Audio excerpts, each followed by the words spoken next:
Hello and welcome to BQ Prime. A very good morning to all the viewers. I'm Hiral Datia. Clearly, if you go to see, the momentum is slightly subdued, but we are still maintaining above those 19,600 levels in trade. You have Bank Nifty, which is clearly outperforming the benchmark indices in trade. Advanced decline ratio pretty much 50-50 so far, at least in terms of Nifty 50, wherein you do have Coal India, which is the top gainer today with gains of around 3.6% coming in there. L&T is seeing some smart gains, Tech Mahindra as well as SBI, whereas Tata Consumer is seeing profit booking as well.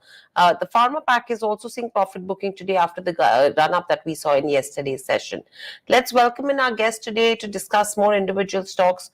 Joining us on the show is Lancelot D Cunha, CIO at ValueX Wealth Connect. Lancelot, good morning and welcome to the show. Good morning. Good morning. Lancelot, let's start with the TCS. TCS has been in focus as well, and this is on the back of the contract that they have signed with Tata Motors. A $1 billion deal is what we're talking about with JLR. How are you looking at it, and what would your view be on a TCS? So I think TCS is, presently trading at about 25 times its forward earnings and has a 3% dividend yield.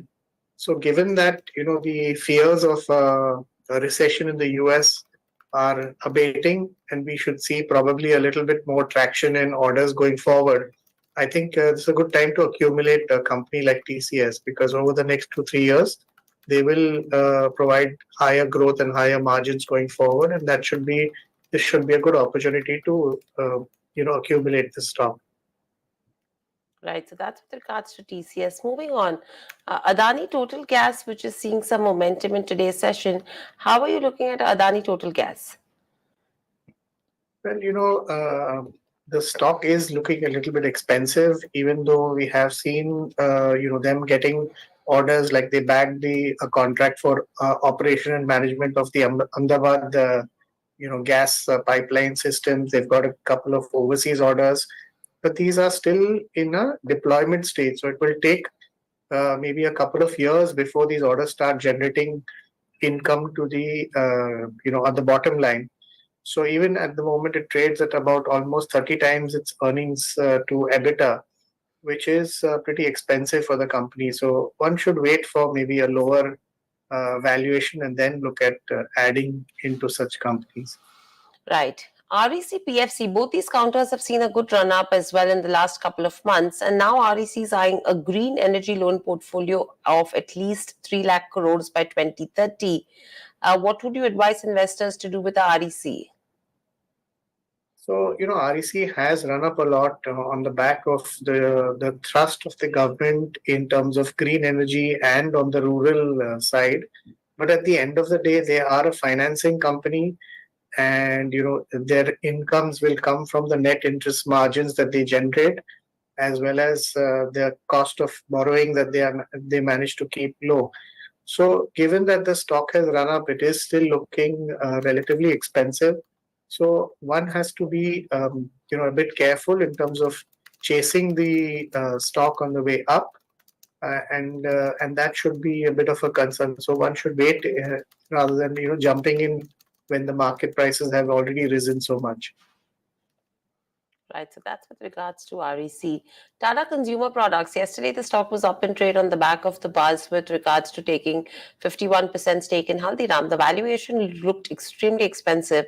However, they came out and said that they are not negotiating with them. What would you make of it? So Tata Consumers business has been, our business model is doing well. They have been able to grow their business in the FMCG space. I think, margins have seen significant improvement now that inflation in raw materials is sort of moderating. So from a growth perspective, yes, the stock looks attractive. But, this acquisition sometimes and the means of financing acquisitions can impact the balance sheet in terms of its capital allocation. So only once you know what is the scenario as far as any acquisition is concerned and how it gets financed, then only one can look at whether one should enter that stock or not at this point in time. But on the as a standalone business, I think it's a good opportunity to accumulate the stock because it's going to see significant growth going forward. The negative side could be a high valuation for Haldiram, which could be financed out of debt, and that could put a dampener on the valuations. Right. So that's with regards to Tata Consumer Products.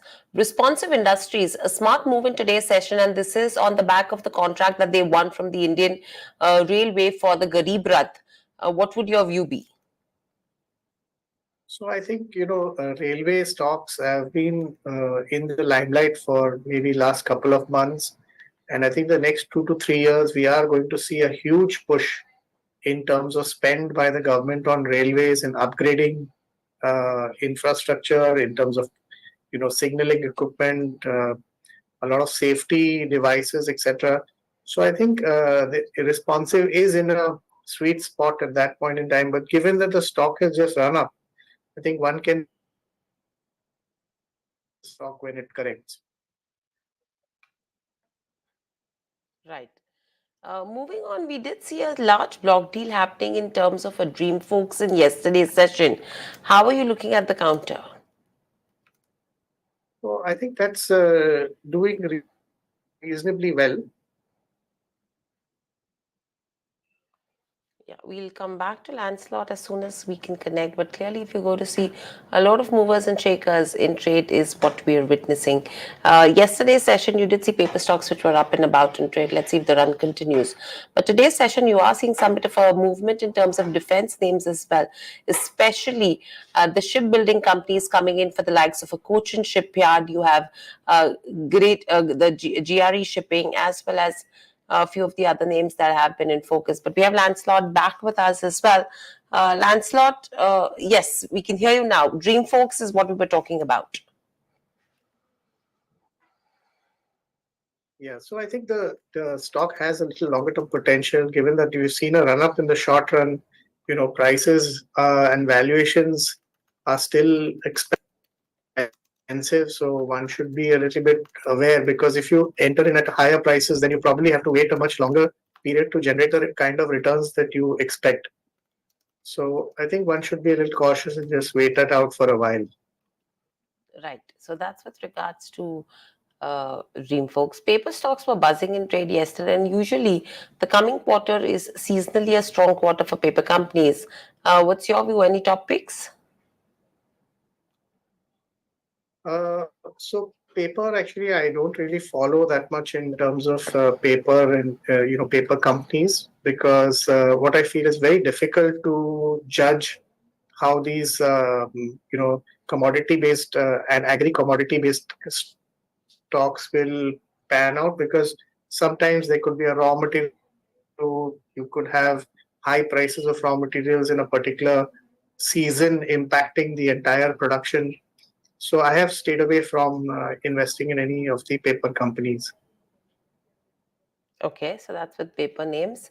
How are you looking at defense companies? Because right now you're seeing some great momentum with names like Cochin Shipyard, which is up around almost 17 to 18% in trade. GRSC is seeing some gains of around 12 to 13%. Some great momentum coming in these defense names. Yes, I think defense is in a long-term structural play. So you are seeing some good opportunities there. But I would look at companies like Bharat Electronics, maybe even Bharat Forge, because they have much more longer term structural advantages as compared to many of the more recent momentum plays. So one can look at these companies in the defense space, and because of the run up, one has to wait for some kind of declines to accumulate them because prices have really gone up in the short term. But it is a good investment opportunity from a 3 to 5 year perspective. Right, so these are few names one should be watching out for as well. Thank you, Lancelot, so much for joining us on the show and sharing the views. So clearly, a lot of stock-specific action is what we are witnessing in the markets, but it's an interesting day of trade, though we are pretty flat, but we are managing to stay above those 19,600 levels. So it's a slow and steady upward journey that we have been watching out for. That's all that we have on this session. Thanks for watching, and lots more lined up on the other side. Please stay tuned to BQ Prime.